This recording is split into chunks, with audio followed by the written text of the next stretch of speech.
Hi, I'm Sally Thibault. Let me ask you this question. Do you really believe in yourself? Do you back yourself? I wanted to share with you another insight from the movie Ride Like a Girl that Jerry and I went and saw on the weekend. Look, I just love this movie. Honestly, it's just a great story, a great Australian story. It's a story you can take your children to. I would take your sons and daughters to it, but in particular daughters, because it's a real movie about overcoming what everybody else thought of her, and she was in a real male-dominated industry.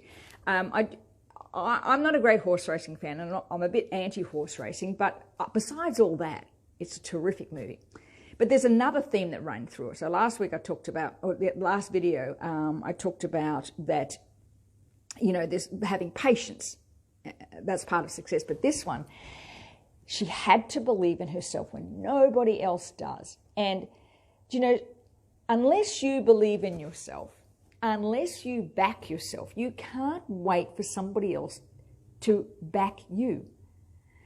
How many times have you held yourself back because you're waiting for somebody to give you permission to achieve something, go for something? If you really want something, if you want to achieve something, you've got to believe in yourself.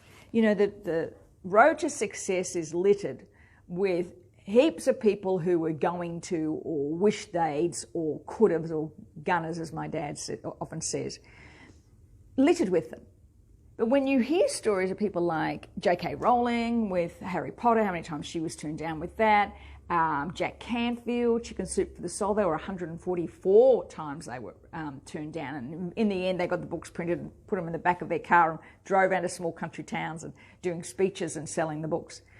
If you really believe in yourself and back yourself, that's sometimes all you need. Because if you keep backing yourself, you keep asking yourself the right questions, eventually one day you'll be in the right place at the right time when the opportunity presents itself.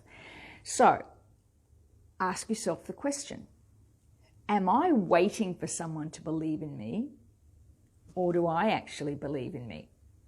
Because if you don't, how are they going to? Let me know what you think. Put a comment in the link below, or share this with somebody you think today may need to believe in themselves, and perhaps go see the movie.